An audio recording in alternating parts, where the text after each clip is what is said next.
Hello guys, so welcome back to my channel Code Shiba, where I'll be posting my lead code content or lead code solutions each and every day, and today is day 8th of doing so.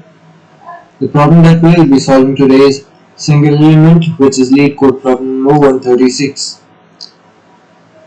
Okay, so let's jump into the problem and see what it is. Now the problem states that we'll be given with an array of numbers in which every number will have another like duplicate, or every number will be in pairs except one number, and we need to find that particular number which doesn't have a pair, which doesn't have a duplicate.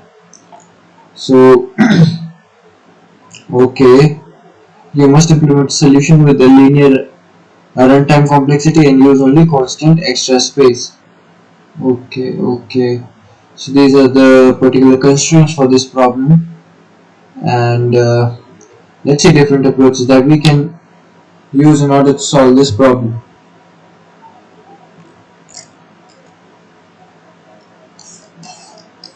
So now let's take an example. Let's take example 241212.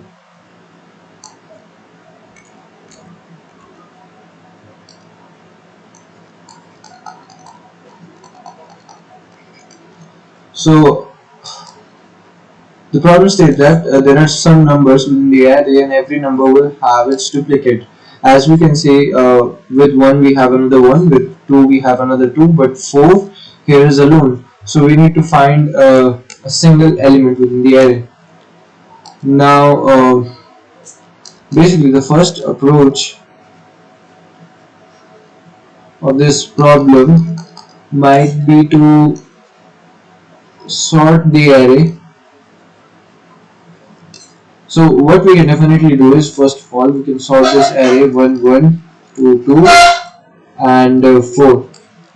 So what we can definitely do is we can have an iterator I over here, and we can check if the next number is same as this ith number. If it is, then we will increment I plus 2, and then we will go on to the next index. Okay, and we can similarly do this. Let's see, if I will be here, we will see forward, and we will say yes, the next number is equal to whatever number is currently being processed. So we will go to the next element, and this number, which is the largest, 4. The 4 is the largest number within this array, and we don't have any other element after that. So 4 is basically the single element. So what is the time complexity?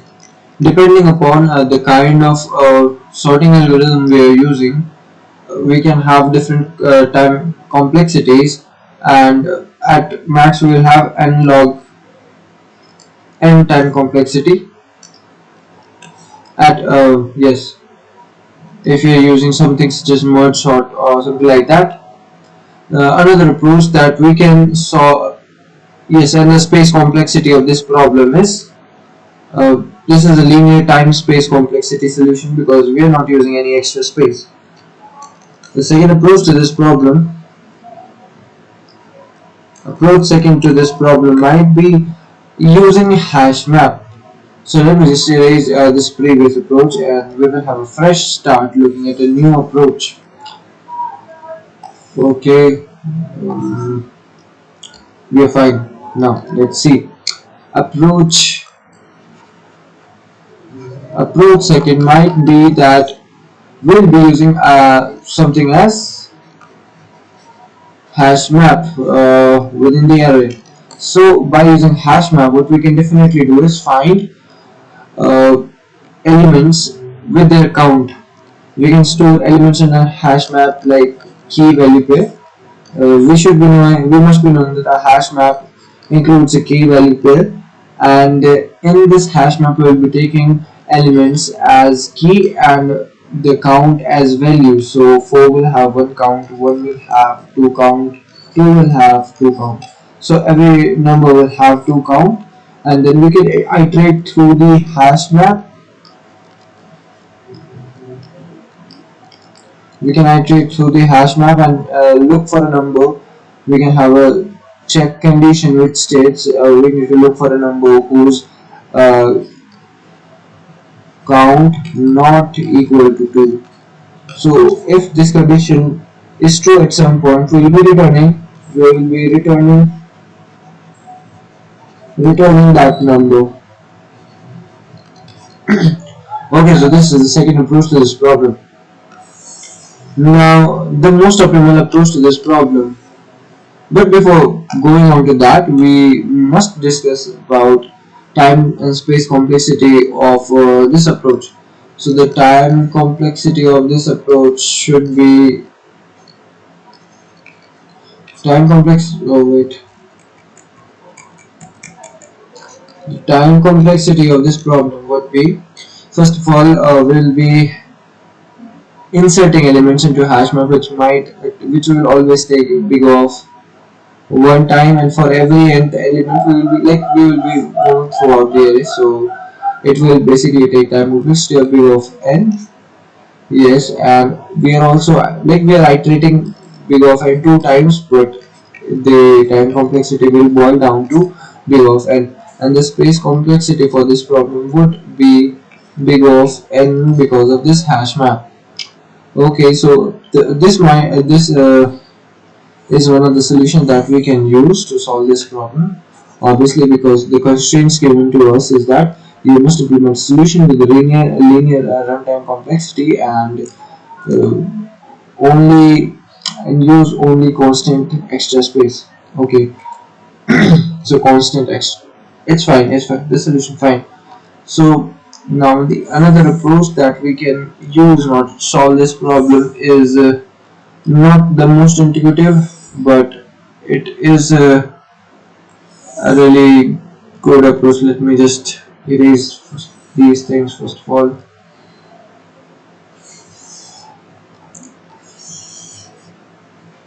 We'll be using a little bit of bit manipulation.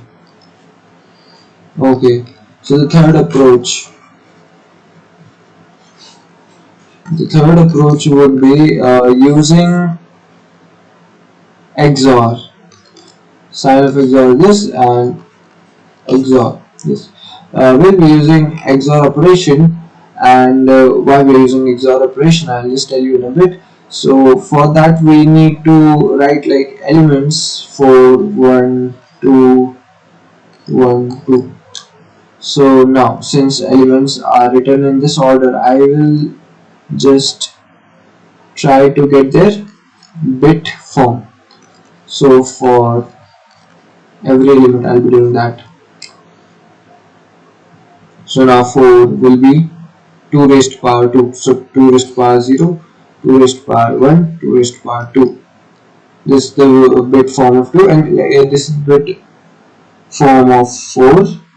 And we can have other than this we can have many other zeros over here, but we won't be taking that. Alright, so like 2 raised to power 0, 2 raised to power 1. Okay, 2 raised to power wait a minute, this will be here, and 2 raised to power 0, 2 raised to power 1, 2 raised to power 1.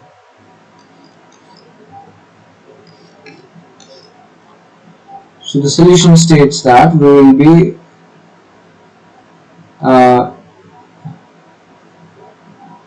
me just delete few of these numbers to make the solution a little bit easier to understand. Let us get rid of all these extra zeros and ones here. Okay, so now what we're going to do is we will take XOR operation. So let me draw a little bit of like X Y output. Let me draw a truth table for XOR operation. XOR operation is exclusive OR operation, where if it's 0 0 0 1 1 0 1 1. Okay, so exclusive OR, what does it mean is that if if two bits are different, then we will have a true, as a result. Other than that, we will have false. When numbers are same, when bits are same, we will have false, and when bits are different, then we will have 1. Okay, so in this manner, the main idea for using XOR operation is that, let us just take this differently. So now if we XOR each and every element, let us see, like, there is something to observe within this truth table, and it is that within this truth table 0 doesn't have any significance, because the solution depends totally on this 1. If we have even 1, we will have 0. If we have odd ones, we will have 1 within the answer. So at every operation, we are just going to count our ones, and then we will have a result. Okay, so here are even number of ones, we will have 0. Here are even number of ones, we will have 0. And since there is only one number of 1, we will definitely have 1 over here. So as you can definitely observe within this example, that whenever we are XORing each and every element within the array, we just eliminate, like, these bits, which are these likely like bits, like bits which are similar to each other, which are alike bits, will cancel out each other. These two bits will cancel out each other, and the only single bit will be left as an answer. So this is the intuition behind this behind the solution, and let's just now implement it. Okay, so the solution is very easy, as there is nothing much to do within it. Let's take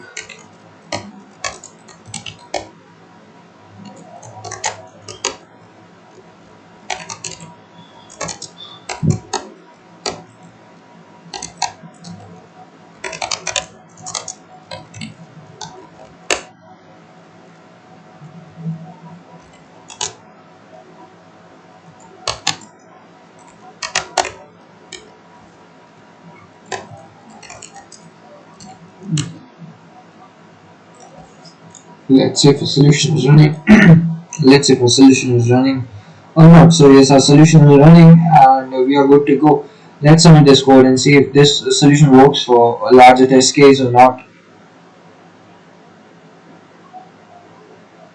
So yeah, it completely works, and